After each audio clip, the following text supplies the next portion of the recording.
Hello guys, welcome to ONS coaching, जहां आपको सारे टॉपिक इजीली समझाए जाएंगे। आज हम समझेंगे किंगडम फंजाई। हमने पहले वाले पार्ट में मोनेरा प्रोटिस्टा किंगडम समझा था, जिसमें बहुत सारे बैक्टीरिया आ रहे थे, है ना। Unicellular, multicellular. अब हम फंजाई के बारे में पढ़ेंगे। फंजाई क्या है? ये फंजाई जो है ना, हेट्रोट्रॉपिक है। हेट्रोट्रॉपिक मतलब अपने अपना खाना ना खुद नहीं बनाती, किसी और का खा जाती है। ठीक है, अभी हेट्रोट्रॉपिक है। और अगर हम देखें तो हम मशरूम खाते हैं ना, वो एक फंजाई है। और अनियन पे जो ब्लैक ब्लैक लग जाता है ना, कभी कभी देखा होगा कि ब्लैक ब्लैक लग गया, वो क्या है? वो भी एक फंजाई ही है। और white spot on mustard leaf पे व्हाइट स्पॉट आना, सबने नहीं देखा होगा, इसलिए मैंने पैज वाला आपको एग्जाम्पल दिया। लेकिन जो व्हाइट स्पॉट होते हैं मस्टर्ड लीफ पे, वो भी एक फंजाई है। और भी बहुत सारी फंजाई है जो डिजीज कॉज करती हैं in plant and animals. For example Pekinia. Okay. They prefer to grow in warm and humidity place. अच्छा, इनकी फेवरेबल जगह है कि कहाँ पे आएंगी? ये आएंगी मतलब एक गर्म सा एनवायरमेंट हो, इतना भी गर्म नहीं कि मर जाए, लेकिन वार्म टाइप्स, जिसके कहते हैं ना गुनगुना टाइप्स, वो वाला। तो ये उसमें बहुत जल्दी ग्रो हो जाती है। खाने को फ्रिज में क्यों रखा जाता है? कि वो स्पॉइल ना हो, है ना।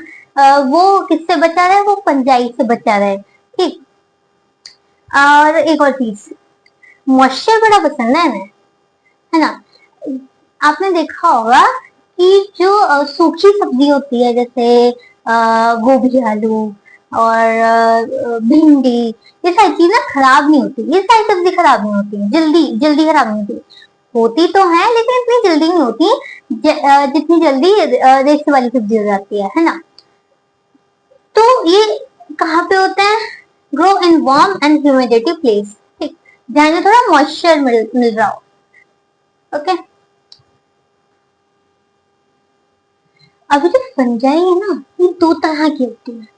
पहला टाइप तो ये है कि ना, ये क्या करेंगे, एक डेड एनिमल से या प्लांट से अपना खाना लेंगे, जिसे सेप्रोफाइट्स कहा जाता है। दूसरी फंजाई ऐसी होती है जो क्या करती है, किस पे डिपेंड होती है? लिविंग प्लांट एंड एनिमल पे। ठीक, लिविंग प्लांट और एनिमल से अपना खाना ले लेती है, उन्हें पैरासाइट कहते हैं। तो इधर ये दो पॉइंट थोड़ा पढ़ते हैं। Fungi are heterotrophic and absorb soluble organic matter from dead substrate called saprophytes. Fungi that depend on the living plant and animal called parasite. ठीक। अच्छा, ये जब फंजाई लगती हैं एनिमल या प्लांट पे, तो वो एनिमल और प्लांट हेल्दी होगा? नहीं, वो हेल्दी नहीं है। ठीक है, क्यों? क्योंकि जो पैरासाइट्स है ना, वो उस प्लांट या एनिमल का न्यूट्रिशन ले रही है। सिम्बायोन्ट्स क्या होता है? ऐसे ऑर्गेनिज्म जो किसी के साथ एसोसिएट कर रहे हो। तो अब ये सिम्बायोन्ट्स, अब इसमें कौन है? फंजाई है। किसके साथ एसोसिएशन करती है? एल्गी के साथ। एल्गी के साथ मिलकर क्या करेगी? देखो, जो एल्गी होती हैं वो ऑटोट्रॉप्स होती हैं, मतलब वो फोटोसिंथेसिस से फूड बनाती हैं। और फंजाई हेटरोट्रॉप्स होती हैं, है ना। तो ये क्या करेंगी? फंजाई एल्गी के पास जाके शेल्टर ले लेगी, और एल्गी को क्या क्या प्रोवाइड करेगी? Water, mineral and protection. और एल्गी उससे क्या देगी? फूड।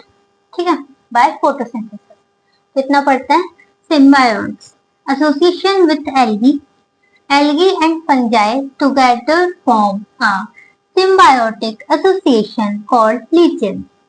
ये जो एल्गी और फंजाई का एक एसोसिएशन होता है, सिम्बायोटिक एसोसिएशन जो एल्गी और फंजाई का होता है, उसे कहते हैं लीचन। क्या कहते हैं? Lichen. Lichen, okay. Algae prepare food by photosynthesis, और फंजाई क्या करेगी? Provide water, mineral and protection. अब हम इसके रिप्रोडक्शन के बारे में पढ़ेंगे। तो अब हम पढ़ेंगे रिप्रोडक्शन इन फंजाई। अच्छा, जो फंजाई का रिप्रोडक्शन है वो तीनों तरह से होता है। वेजिटेटिव भी हो जाएगा, असेक्सुअल भी हो जाएगा, सेक्सुअल भी हो जाएगा। तो ये तीनों मेथड से हो सकता है। तो फर्स्ट मेथड हम पढ़ेंगे वेजिटेटिव रिप्रोडक्शन। वेजिटेटिव रिप्रोडक्शन में क्या होगा? इसमें बिना किसी स्पोर्स के रिप्रोडक्शन हो सकता है। तीन मेथड होंगे, fragmentation, budding and fission. Fragmentation में क्या होगा? इसमें माइसीलियम ब्रेक होंगे। अब ये माइसीलियम क्या है? देखो, फंजाई है, फंजाई में एकदम थ्रेड लाइक फिलामेंट्स होते हैं जिनको हाइफी बोलते हैं। अब ये जब बहुत सारे हाइफी मिल जाते हैं तो बनाते हैं माइसीलियम। ठीक है, ये देखो, thread like structure is hyphae. और जब बहुत सारे हाइफी होंगे तो क्या बना लेंगे? माइसीलियम। ठीक है, ड्राइंग पे मत जाना, लेकिन जब एक बहुत बड़ा नेटवर्क होगा हाइफी का तो माइसीलियम बन जाते हैं। इनका फंक्शन क्या होता है? इनका फंक्शन ये है कि ना, ये फूड को एब्जॉर्ब कर सकते हैं और क्या कराएंगे? फंजाई की ग्रोथ करवाएंगे। ठीक है, और उनको न्यूट्रिशन प्रोवाइड करेंगे। तो वेजिटेटिव रिप्रोडक्शन में ये जो माइसीलियम है ना, ये क्या हो जाएगा? ये ब्रेक हो जाएगा इनटू टू पीस। और जब दो पीस में ब्रेक हो जाएगा तो उसमें से पहले क्या था? पहले एक इंडिविजुअल था। अब जब ये ब्रेक हुआ तो उससे टू इंडिविजुअल्स बन जाएंगे, तो उसे कहेंगे फ्रेगमेंटेशन। ठीक है, mycelium breaks into pieces and each piece grow into a new fungus. mycelium break होगा और दो न्यू फंगस बना देगा। बडिंग। अभी बडिंग क्या है? ये कॉमनली ईस्ट में होती है। ईस्ट देखिए, ईस्ट से क्या होता है? ईस्ट से ब्रेड बनती है, पिज्जा बनता है ना, भटूरे में भी डालते हैं लोग। तो ये क्या होता है? पहले तो चलो एक रेसिपी शेयर करती हूँ। अब गुनगुने पानी में ईस्ट डाल देते हैं। कहा ना, वार्म ईस्ट क्या है? फंजाई है। कब ग्रो होती है? जब उसे एकदम वार्म टेम्परेचर मिले। तो क्या करा? एक गुनगुने पानी में ईस्ट डाल दी और फिर उसे मैदा में, जिसमें भी तुम्हें डो बनाना है, उसमें डाल दिया। अब कुछ मिनट बाद या कुछ घंटों बाद वो जो इतनी सी मैदा होगी ना, इतनी सी, वो बहुत ज्यादा हो जाएगी, वो फूल जाएगी। ठीक है, उसके अंदर स्पोर्स हो जाएंगे, स्पोर्स दिखेंगे छोटे छोटे। ठीक, फ्लफीनेस आ जाएगी। तो इसमें क्या हुआ? हमने एक फंजाई को एक फेवरेबल कंडीशन दी उसकी। अब वो अपनी फेवरेबल कंडीशन में क्या हुई? मल्टीप्लाई हुई और हमारे डो को फुला दिया। ठीक है, तो बडिंग जो है कॉमनली होती है ईस्ट में। इस बडिंग में होता क्या है? देखो, ये पेरेंट की बॉडी है। अब पेरेंट की बॉडी में से एक बर्ड निकल गया। ठीक है, पहले तो पेरेंट की बॉडी का एक न्यूक्लियस था। अभी जो न्यूक्लियस है ये डिवाइड हो जाएगा, ये न्यूक्लियस डिवाइड हो जाएगा कुछ इस तरह। अभी जो एक न्यूक्लियस है ये चला जाएगा बड में।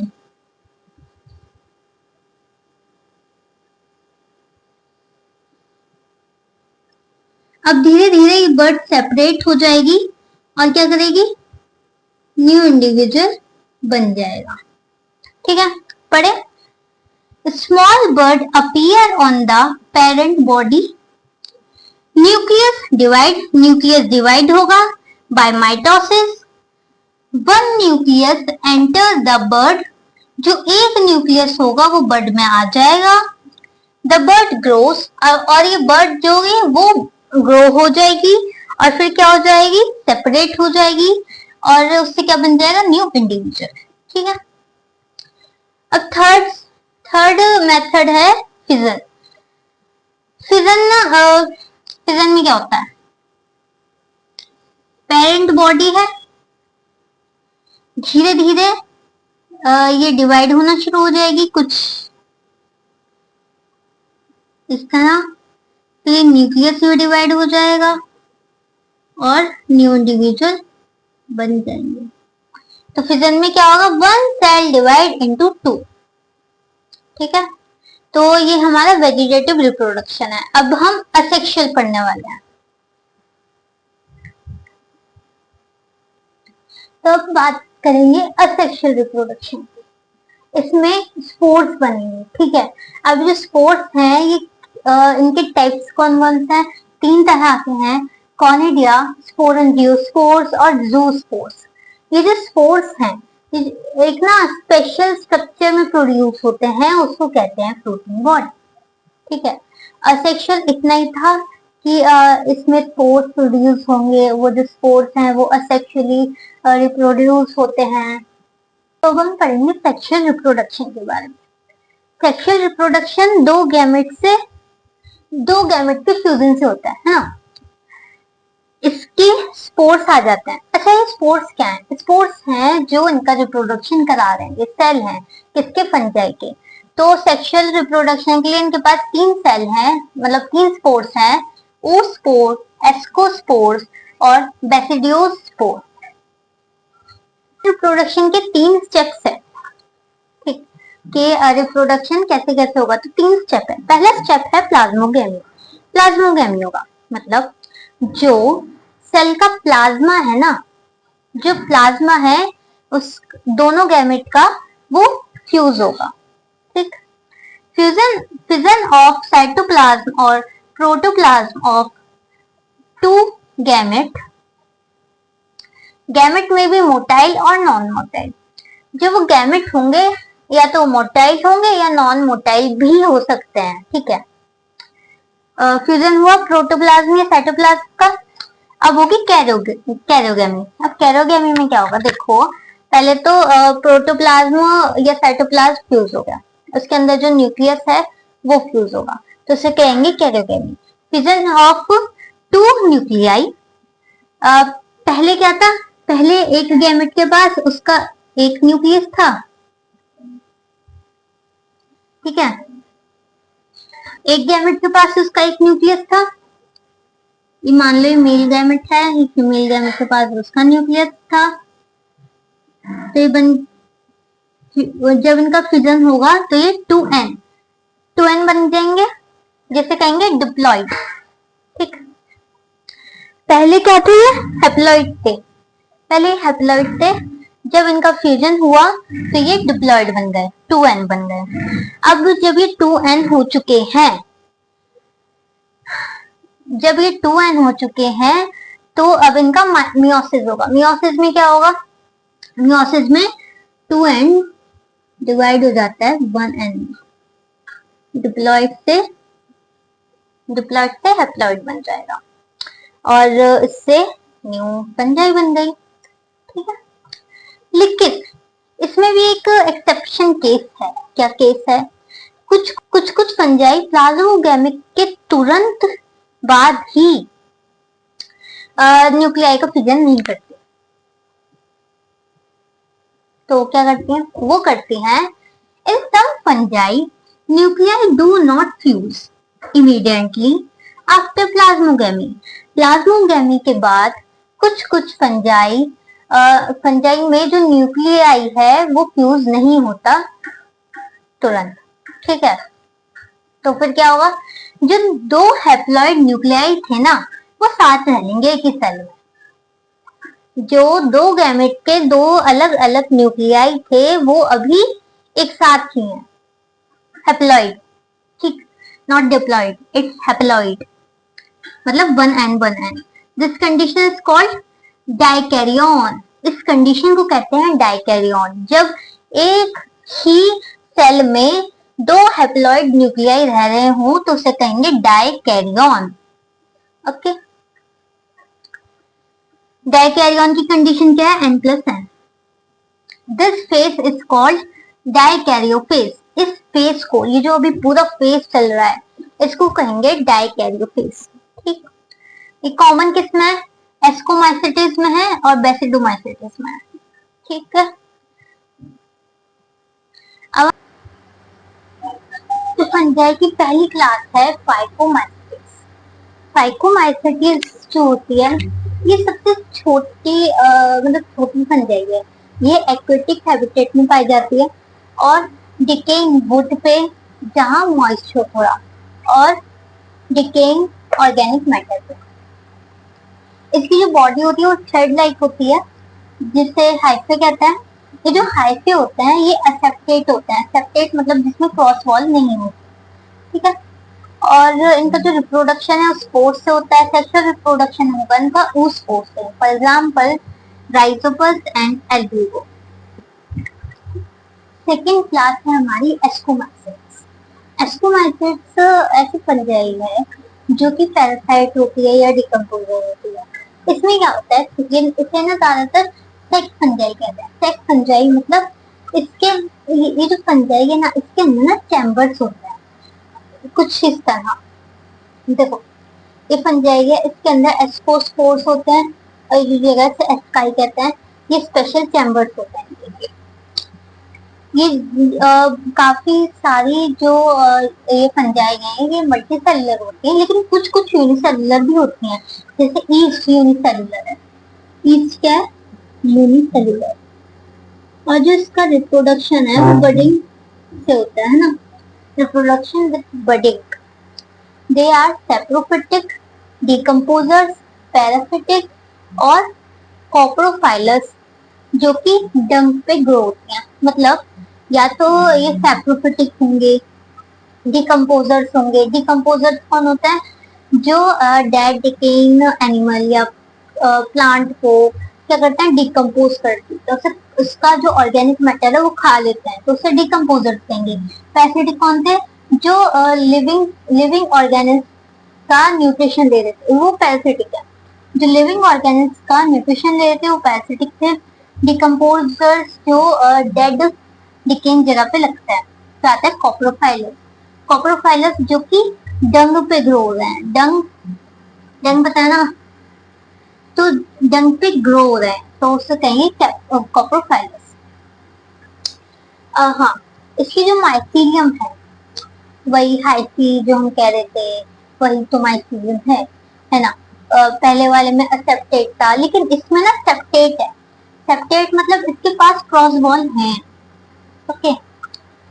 और असेक्सुअल अगर ये रिप्रोड्यूस होता है,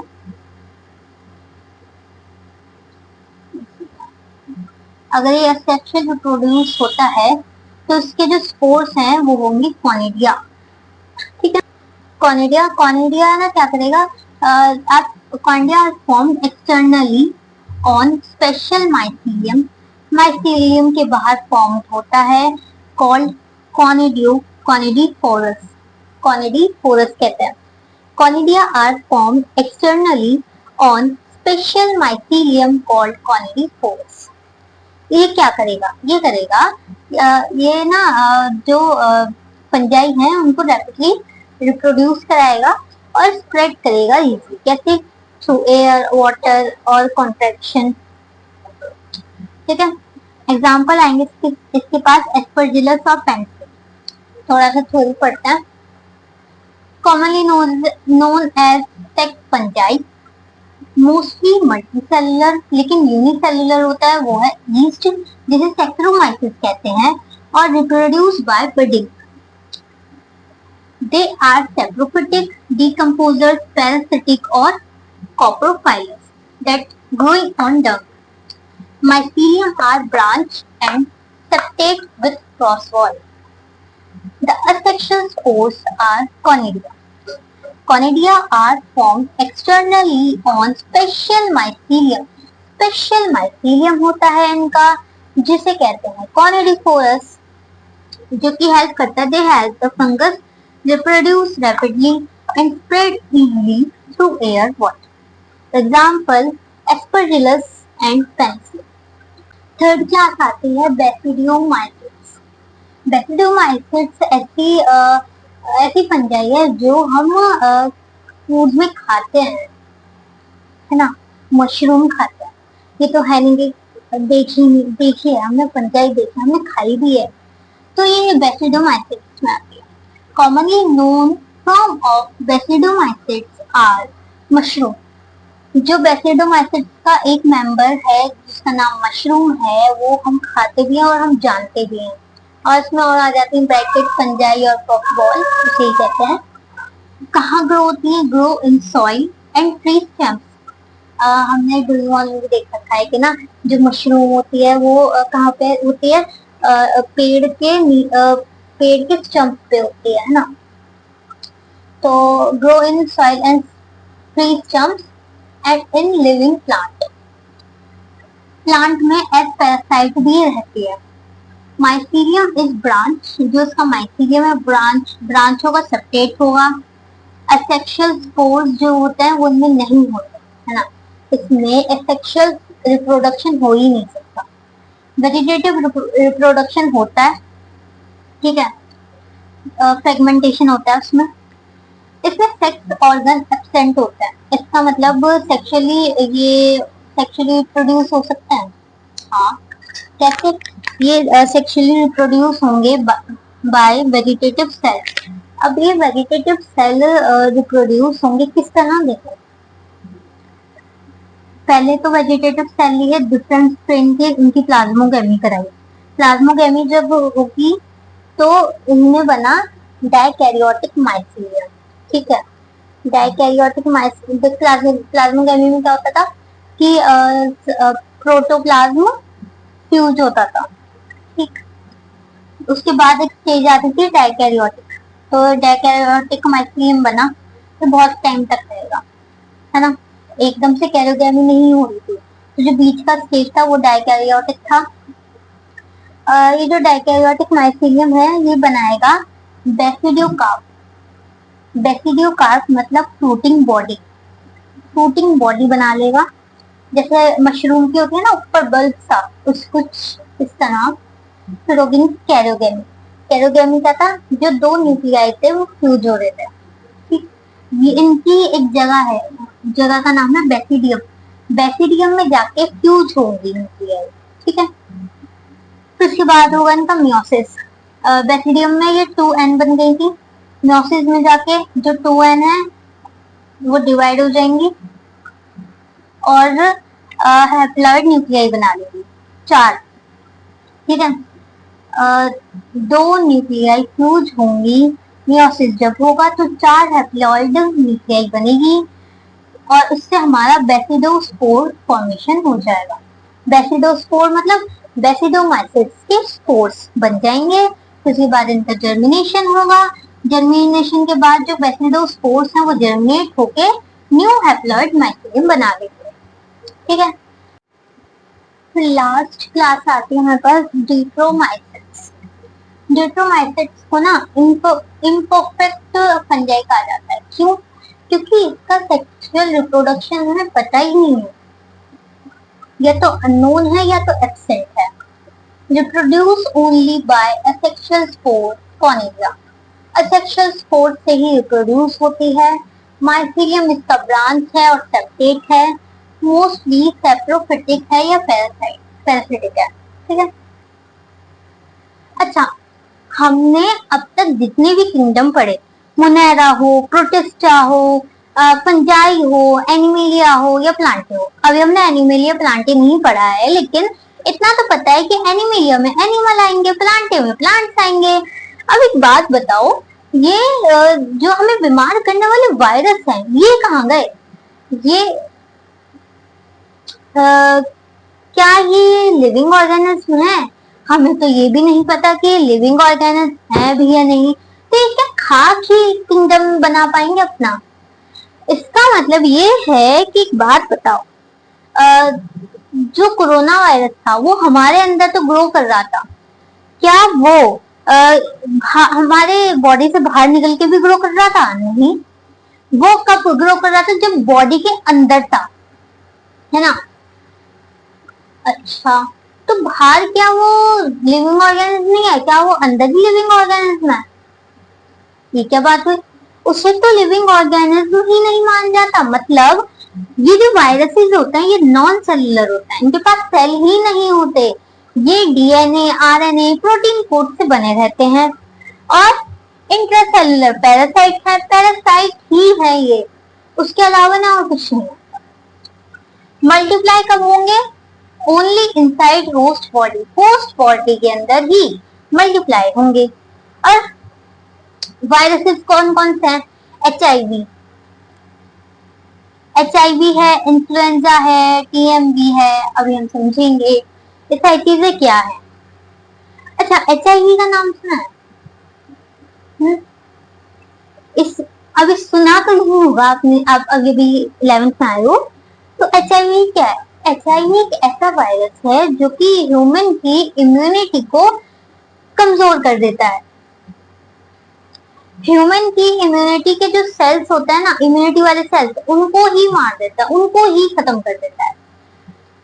तो जब भी छोटी से छोटी डिजीज होती है उस इन्फेक्टेड पर्सन को, तो उसकी इम्यूनिटी ही काम नहीं करती, तो वो छोटी से छोटी डिजीज से ही मर जाता है। ठीक है, क्यों? क्योंकि जब उस पर्सन की इम्यूनिटी काम नहीं कर रही। अब एक बात बताओ, जुकाम होता है तो जुकाम को आपकी बॉडी ऐसी थोड़ी ठीक कर रही है, आपके अंदर इम्यून सिस्टम है वो ठीक कर रहा है आपके जुकाम को। ठीक है, तो ये HIV हो गया। HIV वायरस है। आता है इन्फ्लुएंजा, इन्फ्लुएंजा मतलब कोल्ड वाला वायरस। आता है TMV, tobacco mosaic virus. Okay, अभी ना ये मैंने बैक्टीरियोफाज का डायग्राम बनाया है। बैक्टीरियोफाज क्या है?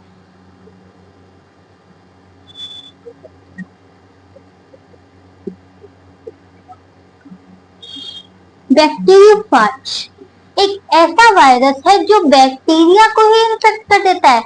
वो बैक्टीरिया जो दिखता भी नहीं है उसे ही इन्फेक्ट कर देता है। अच्छा, कैसे? ये बैक्टीरिया है, ठीक है। ये जो दिख रहा है ना ये वायरस, ये क्या करेगा? पहले जाके इसके चिपक जाएगा,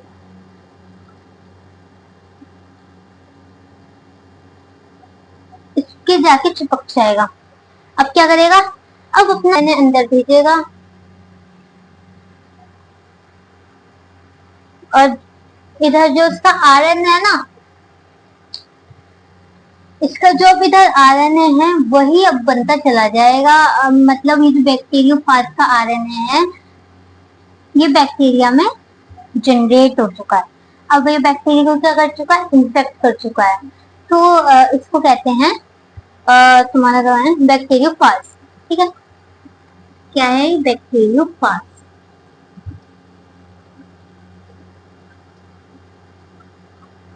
इनके ऊपर क्या होता है देखो, बैक्टीरियोफाज का एक हेड होता है, उसके नीचे कॉलर होता है, जो शीट है ऐसे ये शीट होती है, नीचे टेल फाइबर होता है। ओके, अब ना हम इसकी एनसीईआरटी पढ़ते हैं थोड़ी थोड़ी। ठीक है, तो इसमें हमने इतना तो पढ़ लिया था, हम फंजाई पढ़ने वाला है।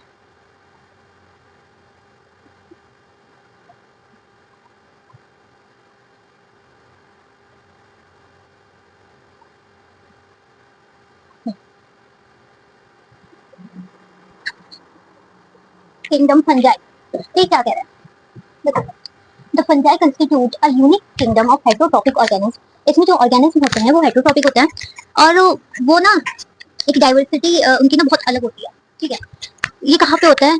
फंजाई कहाँ दिखती है? मॉइस्ट ब्रेड पे दिखती है, रोटन फ्रूट पे दिखती है।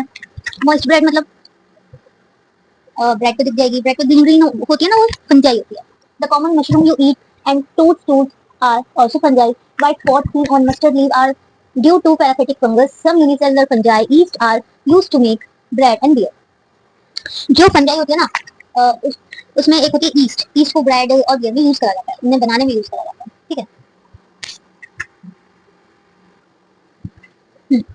और other fungi cause disease, कुछ fungi disease भी cause करती हैं, plant and animal wheat rust causing petunia is an important example. Some are source of antibiotics, antibiotics भी fungi में से होते हैं। of antibiotics, for example penicillium.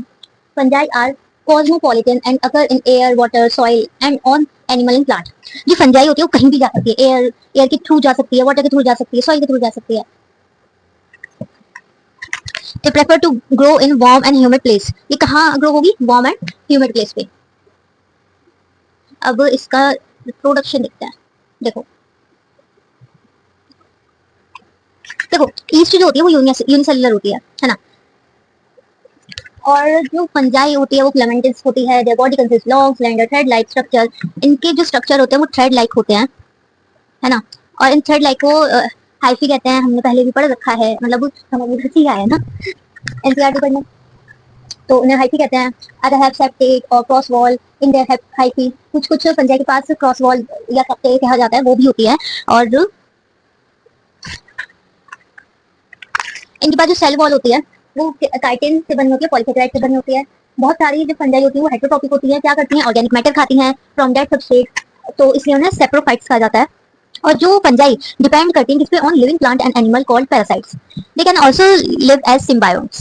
Symbiotes क्या होता है कि लीचिन का और सॉरी एल्गी और फंजाई का एक एसोसिएशन जिसे लीचिन कहा जाता है, ठीक, उसे कहते हैं सिम्बायोट्स। फिर आता है रिप्रोडक्शन। रिप्रोडक्शन फंजाई में कैसे होगा? एक reproduction in fungi can take place by vegetative. Vegetative mean से हो रहा था जिसमें आया था फ्रेगमेंटेशन, फिजन, बट ठीक है। वेजिटेटिव मीन में कौन कौन आया था? फ्रेगमेंटेशन, फिजन, बडिंग, ठीक। असेक्सुअल रिप्रोडक्शन होगा इनका स्पोर्स से। उन स्पोर्स को कहा जाता है कॉनिडिया। उन स्पोर्स को कहा जाता है कॉनिडिया। कॉनिडिया और स्पोरेंजियो स्पोर्स और जूस्पोर। सेक्सुअल रिप्रोडक्शन होता है ऊस्पोर से, एस्कोस्पोर से और बेसिडोस्पोर से। ये जब स्पोर्स एक स्ट्रक्चर में आते हैं उस स्ट्रक्चर को कहा जाता है फ्रूटिंग बॉडी। और इनकी सेक्सुअल साइकिल किस तरह होगी? इनके स्टेप्स दे रखे हैं। पहले होगा प्लाज्मोगैमी। प्लाज्मोगैमी में जो प्रोटोप्लाज्म है वो उनका फ्यूजन होगा। फिर होगा कैरोगैमी। कैरोगैमी में दोनों न्यूक्लियाई का फ्यूजन होगा। फिर उसके बाद होगा मियोसिस, जिसमें meiosis in sorry meiosis in zygote resulting in haploid spores. Meiosis में क्या होगा? जो डाइकैरियोटिक स्पोर्स थे अब वो अलग अलग हो जाएंगे, वो हैप्लॉइड में बन जाएंगे, ठीक। अब फंगस एक्चुअली प्रोड्यूस हो गई, दो हैप्लॉइड हाइफी बन गए। हाँ, अब हमने पढ़ा था डाइकैरियोटिक स्टेज। डाइकैरियोटिक स्टेज में क्या था? कभी कभी फंजाई एकदम प्लाज्मोगैमी के तुरंत बाद कैरियोगैमी नहीं करती, तुरंत बाद दो न्यूक्लियर फ्यूज नहीं होते, तो कभी कभी वो एक ही सेल में रहते हैं। किस कंडीशन में? N+N की कंडीशन में, ठीक है। और इसको इस कंडीशन को कहा जाता है डाइकैरियोन और इस फेस को कहा जाता है डाइकैरियो फेस। इसको छोड़ के सब हाईलाइट हो रहा है। हाँ, फिर उसके बाद डाइकैरियो डाइकैरियो फेस के बाद होता है karyogamy, then meiosis in zygote. तो अब हम पहला टाइप पढ़ेंगे फंजाई का, जो कि है फाइकोमाइसेटीज। इसमें क्या हो रहा है? ये एक्वेटिकल हैबिटेट में रहने वाली फंजाई है।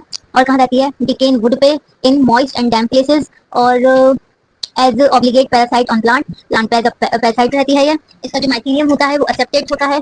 और असेक्सुअल रिप्रोडक्शन इसका होता है जूस्पोर से, और अगर मोटाइल है तो जूस्पोर से, नॉन मोटाइल है तो अपेलोस्पोर से।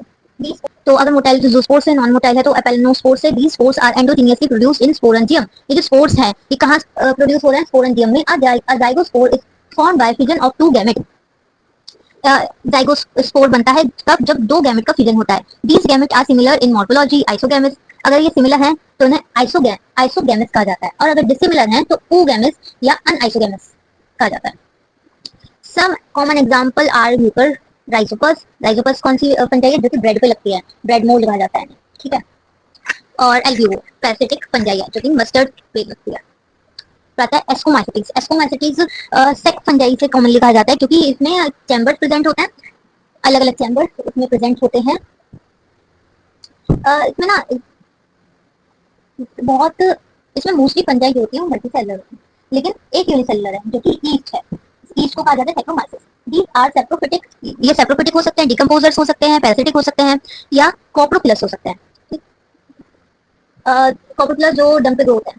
माइसीलियम इनका सेप्टेट रहता है। The sexual spores are conidia. इनका असेक्सुअल स्पोर है कॉनिडिया। कॉनिडिया क्या करेगा? Exogenously on the special mycelium called conidiophores. Conidia produce होगा माइसीलियम के बाहर, जिसे कहा जाएगा conidiophores. Conidia on germination produce mycelium. Conidia on germination produce mycelium. Sexual spores are called ascospores. इसमें जो सेक्शुअल स्पोर्स होंगे वो होंगे एस्कोस्पोर्स, जो कि which are produced endogenously in sac like FP। Diagram दिखाएगा कुछ इस तरह, जिसके बीच ऐसे चैम्बर थे, ठीक।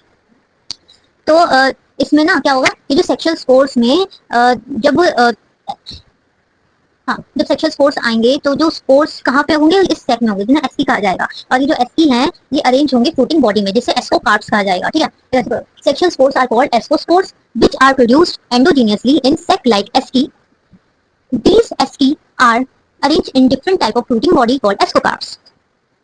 इसमें एग्जांपल कौन कौन है, एस्परजिलस और न्यूरोस्पोरा। न्यूरोस्पोरा क्या है, न्यूरोस्पोरा ना एक बायोकेमिकली और जेनेटिक वर्क में यूज होने वाली फंजाई है। Many member like morels and truffles are edible and are considered delicacies. अब आएंगे बेसिडियोमाइसिट्स। ये जो बेसिडियोमाइसिट्स हैं इन्हें हम खाते हैं, जो कि सबसे कॉमन है मशरूम, है ना। ये कहाँ ग्रो होती है, ये सॉइल पे ग्रो होती है, और they are grow in soil on log and tree stump and in living plant body as parasite। living plant body में भी होगी as parasite, for example rust and smut। the mycelium is branch and septate। इसका जो mycelium होगा वो branch होगा, septate होगा। asexual spores इसमें नहीं होता, लेकिन vegetative reproduction होता है। by fragmentation is common। तो सेक्स ऑर्गन इनके पास नहीं होते, लेकिन जो वेजिटेटिव का जो सेल है ना, तो दो अलग अलग स्ट्रेन के वेजिटेटिव सेल आकर जुड़ जाते हैं, और उसका रिजल्टेंट स्ट्रक्चर होता है dikaryote, which ultimately give rise to basidium, जिससे बैक्टीरियम बनता है। फिर होती है कैरियोगेनी, और फिर meiosis take place in the bacterium. और बैक्टीरियम में फिर 4 बैक्टीरियोस्पोर्स आ जाते हैं, और फिर the bacteriospores are exogenously produce on the bacterium. ये कहाँ होते हैं, ये बैक्टीरियम में होते हैं। और bacteria are arranged in floating body called bacteriocarps. अब जो बैक्टीरिया हैं, देखो बैक्टीरियम है एक सिंगुलर, प्लूरल होता है बैक्टीरिया, ठीक। बैक्टीरियम में क्या होते थे, 4 बैक्टीरियोस्पोर्स होते थे। तो अगर बहुत सारे बैक्टीरिया हैं तो ये अरेंज होंगे फ्लोटिंग बॉडी में, जिसे कहेंगे basidiocarps. Some common example are agaricus, जिसे मशरूम कहा जाता है, खाने वाली मशरूम, और ड्यूट्रोमाइसिट्स। ड्यूट्रोमाइसिट्स को इम्परफेक्ट फंजाई कहा गया है, क्योंकि इसका सेक्सुअल रिप्रोडक्शन पता ही नहीं है। तो ये जो फंजाई हैं असेक्सुअली ही रिप्रोड्यूस करती हैं। असेक्सुअल स्पोर्स होते हैं इनके पास कॉनिडिया। द माइसीलियम इनका होता है सेप्टेट और branch. Some member are saprophytes और parasites with a large number of them are decomposers. इसमें से बहुत सारी फंजाई डिकम्पोजर्स होती हैं and help in mineral cycle. For example alternaria और ट्राइकोडर्मा। अब इसके बाद किंगडम प्लांटे और किंगडम एनिमलिया के बारे में पढ़ना है, वो बता भी रखा है चैप्टर 4 में। तो चैप्टर 3 में वायरस पढ़ता है। देखो इन पांचों किंगडम की जो क्लासिफिकेशन हुई, तो क्या हुआ, विटेकर ने सारी चीजें ली, लेकिन वायरस रह गए। Virus, viroids, prions, these are briefly introduced here। all of us who have suffered the ill effect of common cold or flu। सबको होता है भाई, कोल्ड फ्लू सबको होता है, जिससे कहते हैं कि वायरस है। अब ये वायरस है क्या, even if we do not associate it with our condition, virus did not find a place in classification। Virus का तो कोई प्लेस ही नहीं है इस क्लासिफिकेशन में, since they are not considered truly living। क्या ये किसी वजह से ये ना ट्रूली लिविंग कहे ही नहीं जाते, क्यों, क्योंकि इनका सेल स्ट्रक्चर समझा ही नहीं जाता। क्यों, क्योंकि इन्हें नॉन सेलुलर ऑर्गेनिज्म कहा जाता है।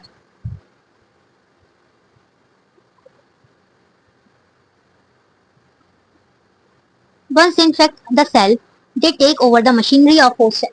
एक बार वायरस ने दूसरे सेल को, होस्ट सेल को इन्फेक्ट कर दिया, तो उसकी जो पूरी मशीनरी है ना, वो वायरस की हो गई।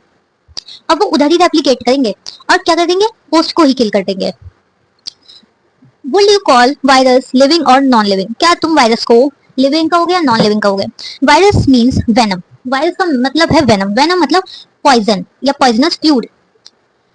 Dmitry Ivanovsky in 1892 recognized certain microbes as casual organisms of mosaic disease of tobacco।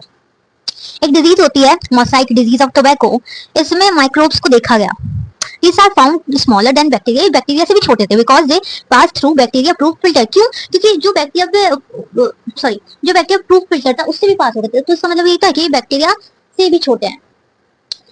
1892 demonstrate that the extract of the infected plant of tobacco could cause infection in healthy plant and named the new pathogen virus. ये जो tobacco disease थी ये healthy plant में होती थी, अब ये कोई पैथोजन ही कर रहा था तो उसको नया नाम दे दिया वायरस करके, and called the fluid as, और जो वो फ्लूड था उसे नाम दिया गया contagium vivum fluidum, infectious living fluid, मतलब ऐसा फ्लूड जिसमें इन्फेक्शन है। W.M. Stanley in 1935 showed that virus could be crystallized and crystal consists largely of protein. जो वायरस होते हैं उनके पास बहुत ज्यादा प्रोटीन होता है, they are inert outside their specific host cell. Virus are obligate parasite. In addition of protein, virus also contain genetic material. Protein तो होता ही है, इनके पास जेनेटिक मटेरियल भी होता है, that could be या तो वो RNA हो सकता है या DNA हो सकता है. No virus contain both. एक वायरस के अंदर दो जेनेटिक मटेरियल तो नहीं रहेंगे, है ना. A virus is a nucleoprotein and genetic material is infection. जो वायरस है उसमें न्यूक्लियोप्रोटीन होता है और उनका जो जेनेटिक मटेरियल होता है वो इन्फेक्शियस होता है. वो मतलब किसी के अंदर भी जाएगा ना तो उसे इन्फेक्शन कर ही देगा, तो मतलब उसका जेनेटिक मटेरियल ही इन्फेक्शियस है. In general virus that infective plant have single standard RNA. जो वायरस होता है ना, जब वो प्लांट को इन्फेक्ट कर रहे थे तो उनका जो आरएनए था वो सिंगल स्टैंडर्ड था. And virus that infect animal, और जो वायरस एनिमल को इन्फेक्ट कर रहे थे उनका डबल स्टैंडर्ड था. या तो वो आरएनए हो सकता है, डीएनए हो सकता है. बैक्टीरियल वायरस और बैक्टीरियोफाज, जो बैक्टीरिया का वायरस होता है जिसे बैक्टीरियोफाज कहते हैं, उसके पास डबल स्टैंडर्ड डीएनए होता है. द प्रोटीन कोड, जो प्रोटीन का कोड होता है उसे कैप्सिड बोला जाता है. Made of small sub unit called, small sub unit से बनता है called capsomers, protect the nucleic acid. These capsomers are arrange in helical. वो जो कैप्सोमर्स हैं कैसे अरेंज हुए होते हैं, हेलिकल में. Virus cause disease like mumps, virus से क्या क्या डिजीज हो सकती है, mumps, small pox, herpes, influenza, AIDS. AIDS in human is also caused by virus. In plant the symptoms can be mosaic formation. Plant में क्या होगा, देखो ह्यूमन में तो है एड्स, प्लांट में क्या होगा, प्लांट में जो लीफ होंगे वो रोलिंग करने लगेंगे, कर्लिंग होने लगेंगे, येलो येलो होने लगेंगे और उनकी ग्रोथ भी रुक जाएगी. Bronx. In 1971, Teodana discovered a new infectious agent that,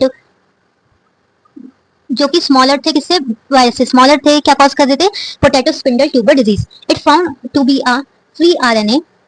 it lack protein coat, उनके ऊपर जो प्रोटीन कोड था वो कम था. They found in viruses and the name is brons. Okay okay, brons. ये क्या कर रहे थे, न्यूरोलॉजिकल डिजीज कर रहे थे और इनका जो प्रोटीन था वो एबनॉर्मली फोल्डेड था. और जो इनका ये जो एजेंट थे इनका जो साइज था वो वायरस से छोटा था. These agents were called prions. The most notable disease caused by prions are bovine spongiform encephalopathy, commonly called mad cow disease in cattle, and its. लीचन बताया था, लीचन क्या, लीचन एक एसोसिएशन है किसका, जब एलिया और फंजाई का एसोसिएशन होता है जिसमें जो एल्गी होती है वो क्या करती है, फोटोसिंथेसिस फूड बनाती है और फंजाई को देती है और फंजाई एल्गी को प्रोटेक्ट करती है.